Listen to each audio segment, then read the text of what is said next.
नमस्कार, मैं हूं संतोष तिवारी। ग्लोबल वार्मिंग के कारण दुनिया के खत्म हो जाने की कई बार भविष्यवाणियां होती रही हैं, लेकिन तब से लेकर अब तक दुनिया कायम है। लेकिन अभी हाल ही में अंटार्कटिका में मौजूद चौथे सबसे बड़े आइसबर्ग लासेन सी का एक बहुत बड़ा हिस्सा टूटकर अलग हुआ है, जिसे खरबों टन वजनी बताया जा रहा है। इस पर नजर रखने वाले वैज्ञानिकों की माने तो ये अब तक का सबसे बड़ा टुकड़ा है जो हिम चट्टान से अलग हुआ है। इस आइसबर्ग का आकार 5,800 वर्ग किलोमीटर का है। इसका अंदाजा इस तरह लगाया जा सकता है कि ये टूटा हुआ टुकड़ा देश की राजधानी दिल्ली के आकार से तकरीबन 4 गुना बड़ा है। जानकारों की माने तो इस आइसबर्ग के टूटने का असर भारत समेत पूरी दुनिया के पर्यावरण पर पड़ेगा।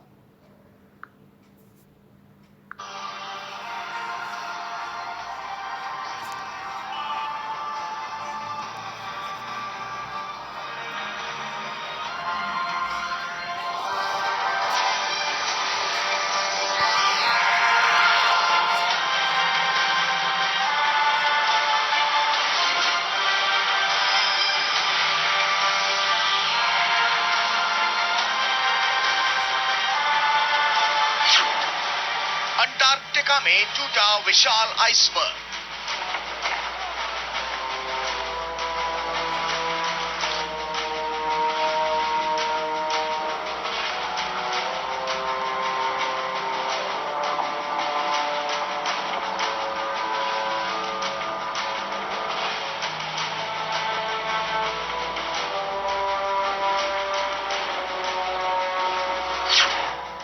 दिल्ली, गोवा, अंडमान निकोबार के डूबने का खतरा।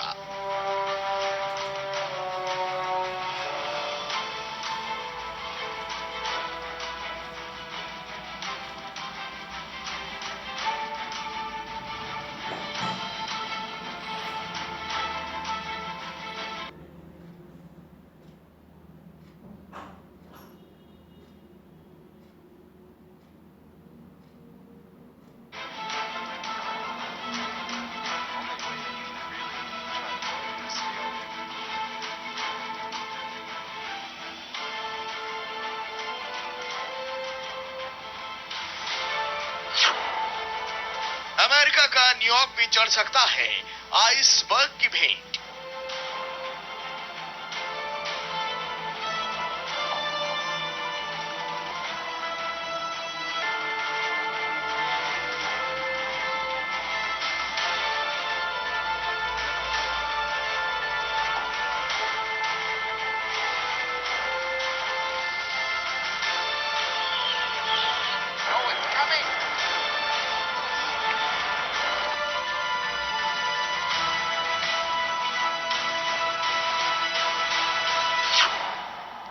क्या आइसबर्ग की भेंट चढ़ जाएगी पूरी दुनिया?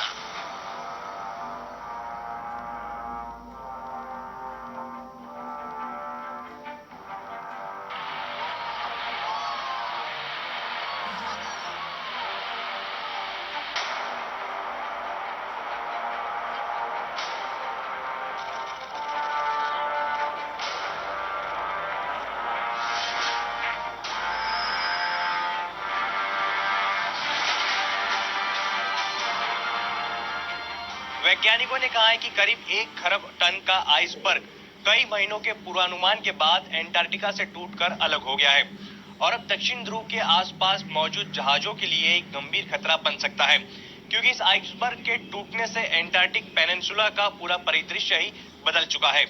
अगर ये दरारें पड़ रही हैं और दरारें बढ़ती चली जाएंगी तो कोई न कोई घटनाएं हो सकती हैं। और इस खंड के टूटने से, जो कि 5,800 से 28 वर्ग किलोमीटर का है, एक तो इसमें जितने बर्फ की चट्टानें हैं, पूरी एक खंड है, और उसको अगर समुद्र में तैरती हुई और धीरे धीरे प्रक्रिया पिघलने की होती है तो ये इसका असर ये होगा कि जो लेवल है समुद्र का, आसपास का लेवल पहले वो बढ़ना शुरू हो जाएगा, लेकिन ये एक दिन की प्रक्रिया नहीं है।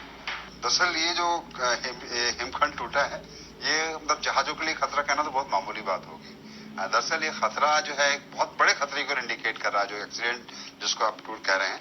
ये जो ग्लोबल वार्मिंग जिसकी बात अभी इतने सालों से की जा रही है, और दुर्भाग्य से इसको जो पॉलिटिशियन और पॉलिसी मेकर सीरियसली ले रहे हैं कई कंट्रीज के, वो उसकी ओर हमें इंगित कर रहा है। इस ग्लोबल वार्मिंग से सारे ओशन लेवल बढ़ना है। पहला खतरा है कि सारा ओशन का लेवल राइज करेगा। ओशन लेवल से जितने भी समंदर के किनारे आपके जितने भी शहर हैं, गांव हैं, बस्तियां हैं, खेत हैं, खलिहान, सारे डूब जाएंगे। तो खतरा है कि हम करीब 20-30% लैंड मास हम समंदर में वापस चला जाएगा। और ये हमारी सारी सिविलाइजेशन जो वर्ल्ड की मोस्टली सिटीज ओशन के किनारे इवॉल्व हुई है, काफी से बड़े बड़े इंपॉर्टेंट वर्ल्ड के सेंटर हैं, तो वहां से लोग वहां से पलायन करना पड़ेगा। ये पलायन अपने आप में बहुत बड़ा कितना बड़ा डिजास्टर लाएगा, ये तो एकदम इमीडिएट खतरा है जिसको हम देख ही नहीं रहे हैं।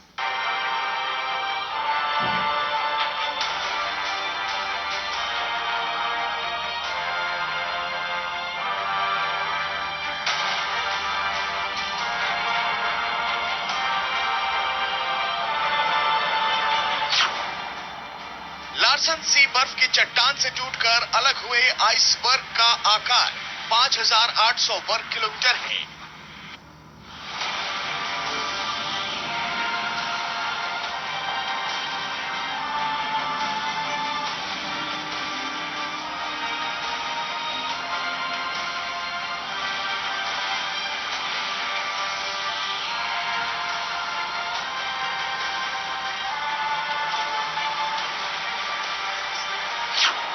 जो भारत की राजधानी दिल्ली के आकार से 4 गुना बड़ा है।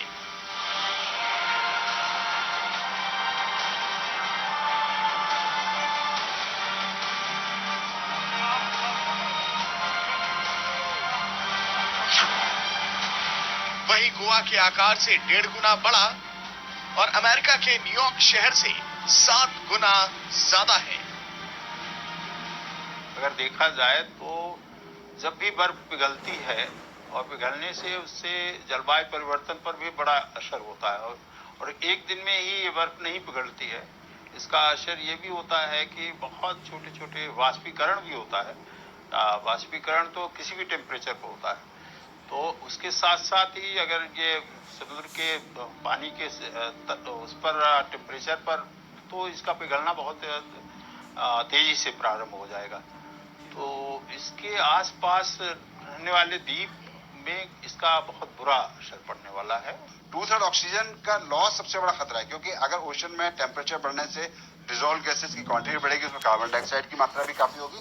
वो ओशन का इतना जो एसिडिटी है, एसिडिटी मतलब उसको बोलना चाहिए अम्लता बोलते हैं, इतनी बढ़ जाएगी कि ओशन के अंदर, समंदर के अंदर जो प्लांट है वो नष्ट हो जाएंगे। खतरा ये है कि जितने भी हम हैं और जो बड़े बड़े जीवधारी, महत्वपूर्ण जीवधारी हैं, कि अगर 2 डिग्री टेम्परेचर बढ़ने के बाद मीथेन गैस सारी रिलीज हो गई एटमॉस्फेयर में, तो ये कार्बन डाइऑक्साइड से 35 गुना अलग पोटेंट ग्रीन हाउस गैस है, ज्यादा उसका असर होता है, और इसके कारण से 4 डिग्री सेंटीग्रेड टेम्परेचर इस शताब्दी के अंत तक हो सकता है।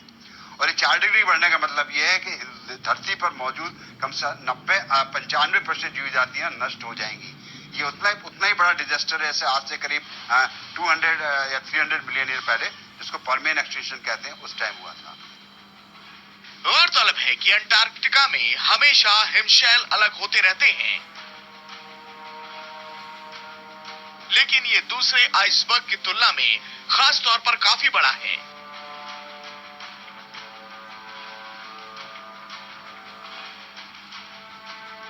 ऐसे में महासागर में जाने के इसके रास्ते पर निगरानी की जरूरत है, क्योंकि ये समुद्री यातायात के लिए मुश्किल पैदा कर सकता है। वैज्ञानिक ने तो इस आइसबर्ग से अलग हो जाने से वैश्विक समुद्र स्तर में 10 सेंटीमीटर की वृद्धि हो जाएगी। जिस जगह वो पिघल करके बढ़ता रहेगा, वहां से उसका समुद्र की सतह बड़ी आएगी, और उसी के साथ साथ हमने बताया कि टेम्परेचर वेरिएंस, जो समुद्र के पानी है, उसमें जो टेम्परेचर वेरिएंस होता है, वो दोनों मिला करके डबल हो जाता है। तो इसकी 10 इंच को अगर हम माने तो 10 इंच का डबल 20 इंच हो जाता है। तो ये तो करीब करीब आपको समझिए 1.5 फीट से ज्यादा पानी के असर होगा, और उससे ये सतह सरफेस एरिया बढ़ जाती है, सरफेस वाष्पीकरण बढ़ जाएगा, जलवायु में भी इसका असर पड़ेगा। वैसे ही कि आप स्विमिंग पूल में खड़े हुए हैं, पानी आपके ओंठों तक आ चुका है और वहां से खतरा से आगे से मुश्किल से 2 इंच का गैप रहता है आपकी नथनों के बीच में। उसी तरह से 2 डिग्री बढ़ना, आप इमेजिन करिए कितना लैंड मास में सबमर्ज होगा, क्योंकि ये मतलब ये आप मान के चलिए कि खाली इतना ही नहीं बढ़ेगा, खतरा ये है कि 4 डिग्री टेम्परेचर राइज करता है, 2 डिग्री के ऊपर ही सारा आइस मेल्ट हो जाएगा और उसका नतीजा होगा, मैं कह रहा हूँ 2/3 आपका पॉसिबिलिटी है कि आपका लैंड मास जो आपको ओशन के, जो अभी जहाँ पे आप खेती बाड़ी करते हैं, समंदर के किनारे के शहर, गांव, बस्ती, सारे समंदर के अंदर चले जाएंगे। पिछले कई सालों से पश्चिमी अंटार्कटिक हिम चट्टान में बढ़ती दरार को देख रहे शोधकर्ताओं ने कहा है कि ये घटना 9 जुलाई के बाद किसी समय की है। इस आइसबर्ग को A68 नाम दिए जाने की संभावना है और ये 1 खरब टन से ज्यादा वजनी है।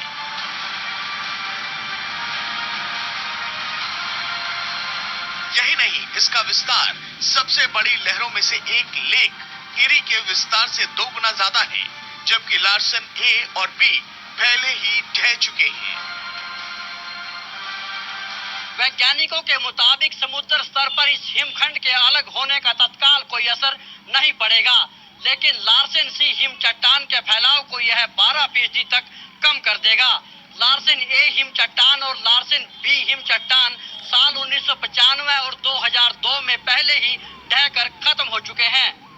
तो ये ऐसी चीजें, घटनाएं होती हैं, समय जरूर लगता है, क्योंकि जो चीजें चल रही हैं उसकी गति ओवरऑल प्रदेश में धीमी है, लेकिन उसका इम्पैक्ट बाद में बहुत बड़ा हो जाता है।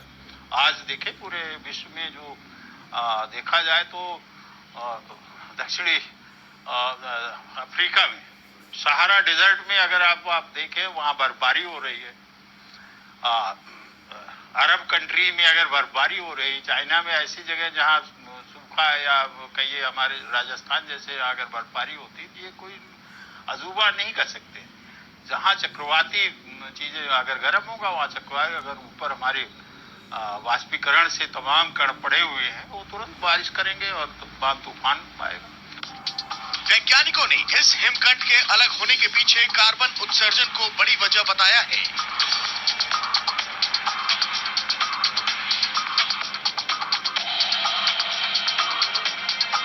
उनके मुताबिक कार्बन उत्सर्जन से वैश्विक तापमान में बढ़ोतरी हो रही है, जिससे ग्लेशियर जल्द पिघल रहे हैं। जंगल जो थे काफी हद तक आपके ऑक्सीजन को रिप्रोड्यूस करते थे, तो जो कार्बन डाइऑक्साइड से ऑक्सीजन, पेड़ पौधे जो हैं खाना बनाते हैं कार्बन डाइऑक्साइड लेकर और ऑक्सीजन छोड़ते हैं सूरज की रोशनी में। तो जंगलों का नष्ट होना, और उसके बाद दूसरा है कि जो खेती बाड़ी और पशुपालन भी ग्लोबल वार्मिंग के कॉज हैं, क्योंकि इनके जो आपके जो फसलें हैं, जो फसल के बाद जो बचा हुआ मटेरियल है, वो आपका हस्क है, वो उसको आप जलाते हैं, जलाएंगे तो वो सड़ेगा तो मीथेन गैस पैदा करेगा। आप इतना बड़े अमाउंट में, इतनी वर्ल्ड की इतनी पॉपुलेशन आज बढ़ गई है कि उसको पालने के लिए इतने ज्यादा पशुपालन करना पड़ता है, पशुपालन में मीथेन गैस रिलीज होती है। तो ये जो सारे फैक्टर हैं, ये मैनमेड फैक्टर हैं, और उसका नतीजा अगर ये साफ हमारे सामने आ रहा है, ये खतरा जो पहले खाली जो हम जिसकी कल्पना करते थे, वो हकीकत बन गया। समुद्री स्तर में बढ़ोतरी होने से अंडमान और निकोबार के कई टापू और बंगाल की खाड़ी में सुंदरबन के हिस्से डूब सकते हैं। हालांकि अरब सागर की तरफ इसका असर कम ही होगा, लेकिन लंबे समय में यह असर जरूर दिखाई देगा।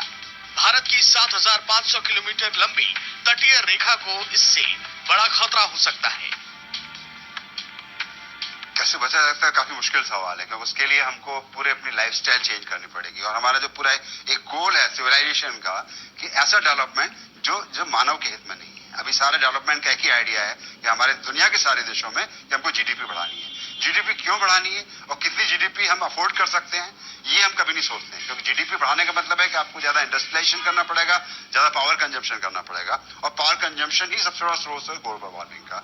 हमको अपनी प्रायोरिटी चेंज करनी पड़ेगी, और ये प्रायोरिटी चेंज करने के लिए पॉलिसी मेकर्स के ऊपर एक आपका दबाव बनाना पड़ेगा, जो जनमत से बन सकता है। उसके लिए एजुकेशन, मासेस की और डिसीजन मेकर्स की बहुत जरूरी है। तो क्या ये माना जा सकता है कि पूरी दुनिया में मौसम करवट ले रहा है? वैज्ञानिकों की रिपोर्ट के मुताबिक अगर मौसम में ऐसे ही तब्दीलियां होती रही तो ये धरती एक बार फिर हिमयुग में लौट जाएगी।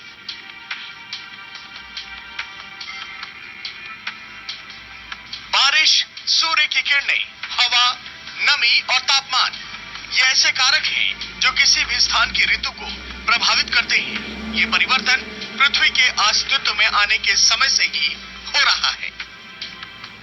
अभी खतरा हिमयुग का नहीं है, अभी सारा खतरा उसके अपोजिट जो ग्लोबल वार्मिंग का है। मतलब उसको बोलना चाहिए कि हीट युग बोल सकते हो, उसको उष्म युग बोल सकते हो। और वो जो उष्म युग होगा उसमें इतने सारे फैक्टर्स एक के साथ एक लिंक्ड हैं कि जैसे बता रहा है कार्बन डाइऑक्साइड बढ़ने से आपके टेम्परेचर 2 डिग्री बढ़ा, उससे मीथेन गैस रिलीज होगी। मीथेन गैस रिलीज से जो टेम्परेचर तो अगले मतलब 50, 60, 70 सालों में 4 डिग्री बढ़ने का खतरा है। उससे ओशन से इतनी ज्यादा वाटर वेपर उठेगी कि वाटर वेपर और भी ज्यादा पोटेंट ग्रीन हाउस गैस है।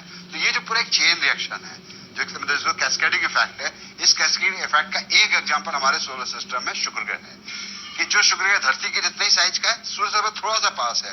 तो वहां पे ग्लोबल वार्मिंग का नतीजा है कि वहां का एवरेज टेम्परेचर 470 डिग्री सेंटीग्रेड है और वहां पे एसिड रेंज होती है हमेशा। तो कई खतरा है कि हमारा धरती जो है शुक्र ग्रह जैसा नॉट न बने। पृथ्वी का ऋतु चक्र परिवर्तनशील है।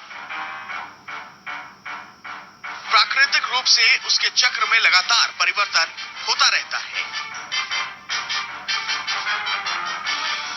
प्रकृति के इन परिवर्तनों का रहस्य सुलझाने के लिए वैज्ञानिक रिसर्च में जुटे हैं। वैज्ञानिकों के मुताबिक ऋतु परिवर्तन के प्रमुख रूप से 2 कारक हो सकते हैं, प्राकृतिक और मानवीय। ये अगले दोहराव में हम मौजूद धरती पे नहीं होंगे अगर हमने इसको नहीं रोका। क्योंकि हम ये कल्पना करें कि फिर से इंसान आएगा धरती पे, जो कि जो इवोल्यूशनरी प्रोसेस है उसमें बहुत ही रैंडम होती है। अगले जीवधारी कौन से होंगे धरती पे आगे जिनका विकास होगा, ये कहना लगभग नामुमकिन है। इतना तय हम नहीं होंगे, अगली बार जब चक्र दोहराएगा तो हम धरती पे मौजूद नहीं होंगे। इसके अलावा ऋतु परिवर्तन के लिए कई दूसरे प्राकृतिक कारक भी उत्तरदायी हैं। गौरतलब है कि जिन महापिंडों से हम परिचित हैं वे करोड़ों साल पहले बने।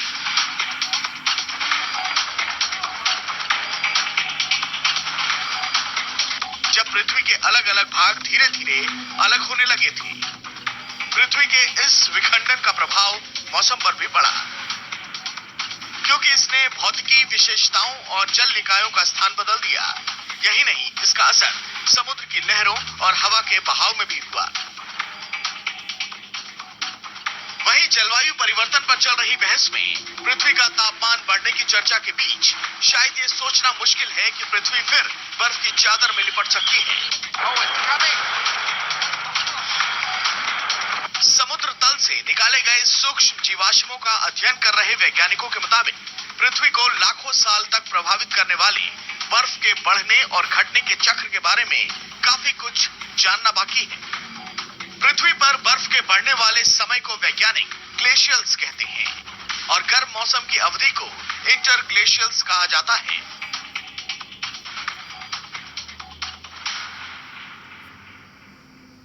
नहीं, हिमयुग नहीं है, ये हिमयुग नहीं है, ये तो उष्म युग है।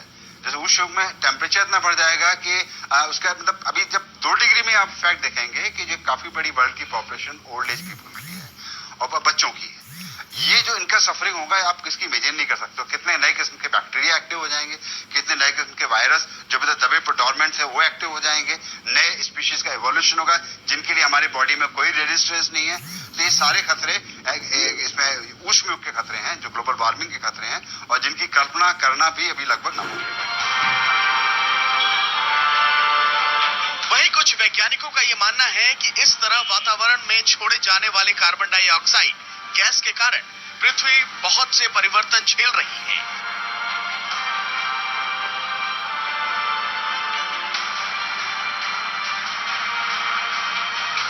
Omnath Thakur, news world India.